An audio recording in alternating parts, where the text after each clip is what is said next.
حضور نے ارشاد فرمایا جب کوئی شخص فوت ہو جاتا ہے تو اس کا جو سلسلہ اعمال ہے منقطع ہو جاتا ہے، عمل کے کھاتے کلوز ہو جاتے ہیں، لیکن فرمایا 3 سلسلے ایسے ہیں جو ختم نہیں ہوتے، 3 کھاتے ایسے ہیں جو جاری رہتے ہیں۔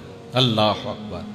سب سے پہلے صدقہ جاریہ، دوسری بات میرے حضور نے ارشاد فرمایا علم جس سے لوگ نفع پائیں۔ اللہ اکبر۔ علم کسی کو سکھا دیا، وہ تسلسل باقی رہے۔ ہمارے استاد قبروں میں چلے گئے، لیکن آج ہزاروں طلباء کو اور لاکھوں عوام کو ان کے دیے ہوئے جو سبق تھے جو انہوں نے ہمیں پڑھایا آج ہم لوگوں کو بتا رہے ہیں، تو ان کی روح کو اس کی برکت پہنچ رہی ہے۔ پھر یہ ان کے استاد، پھر ان کے استاد۔ تو علم نافع یہ کبھی بھی کھاتے کلوز نہیں ہوتے۔ اور تیسری بات میرے حضور نے فرمایا نیک اولاد جو ماں باپ کے لیے مغفرت کی دعائیں کرتی ہے، یہ صدقہ جاریہ ہے، یہ کبھی بھی ختم ہونے والا سلسلہ نہیں ہے۔ میں کہتا ہوں کہ اولاد اگر نیک ہے، اہتمام سے دعا نہیں بھی کرے گی تو دن میں کتنی مرتبہ کہے گی ربنا اغفر لی والدیّ، اے اللہ مجھے بھی بخش دے، میرے ماں باپ کی بھی مغفرت کر دے۔ ایک شخص کے 5 بیٹے ہیں، 4 بیٹیاں ہیں، 3 بیٹے ہیں، 4 بیٹیاں ہیں، تو اب سارے نمازی ہیں، تو روزانہ 5 نمازوں میں کتنی مرتبہ ربنا اغفر لی والدیّ۔ تو اولاد والدین کے لیے اسپیشل دعا کرتی ہے جو ہے وہ نماز کے اندر، اور اگر اولاد صالح نہیں ہے تو نماز کے اندر دعا کرنا تو دور کی بات ہے، چونکہ وہ نماز نہیں پڑھتی، صالح نہیں ہے، تو دعا کیا کرنی ہے؟ ایسی اولادوں کو بھی میں جانتا ہوں جنہوں نے اپنی سکی ماں کا جنازہ نہیں پڑھا، سکے باپ کا جنازہ نہیں پڑھا۔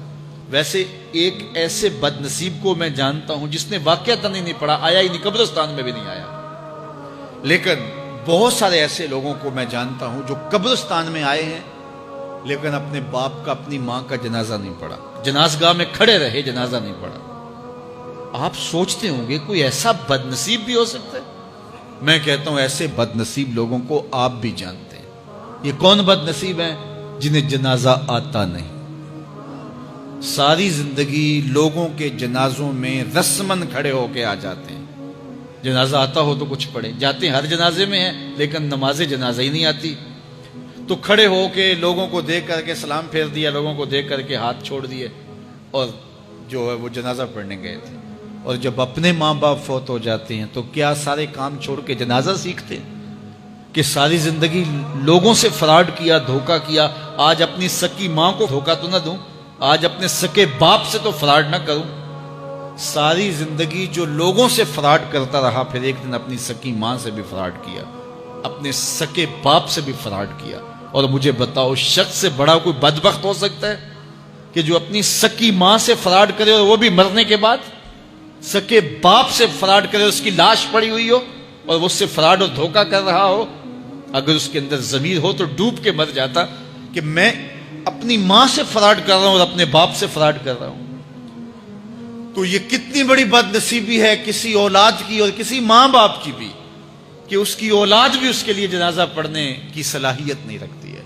اور وہ کتنے خوش نصیب ماں باپ ہیں جن کا جنازہ خود اولاد پڑھاتی ہے۔ اتنی صلاحیت اور اس قدر اللہ نے ان کو خیر کی توفیق دی ہے کہ وہ خود اس قابل ہے اور اس منصب پہ ہے کہ وہ اپنے ماں باپ کا خود جنازہ پڑھائے۔ کوئی جنازہ پڑھائے بڑی برکت ہے، لیکن جس خلوص سے بیٹا دعا کر سکتا ہے کوئی اور تو نہیں کر سکتا ہے۔ تو اپنی اولادوں کو نماز جنازہ سکھاؤ، اپنی اولادوں کو دین سکھاؤ، یہ عادی بن جائیں نماز کے، تاکہ بعد از انتقال دعاؤں کے سلسلے جاری رہیں۔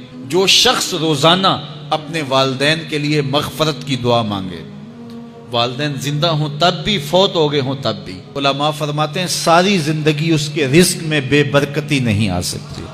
تو اپنے ماں باپ کو خوش رکھیے گا اگر زندہ ہیں تو، اور اگر فوت ہو گئے ہیں تو ان کے لیے دعاؤں کا سلسلہ کبھی بھی موقوف نہ ہونے دیجیے گا۔ 5 گانا نمازوں میں تو دعا چلتی ہی رہتی ہے، اس کے علاوہ بھی دعا مانگیں۔ اللہ آپ کو، مجھے، سب کو اپنی رحمتوں کے سائے میں رکھے، ہم سب کے ماں باپ کی مغفرت فرمائے۔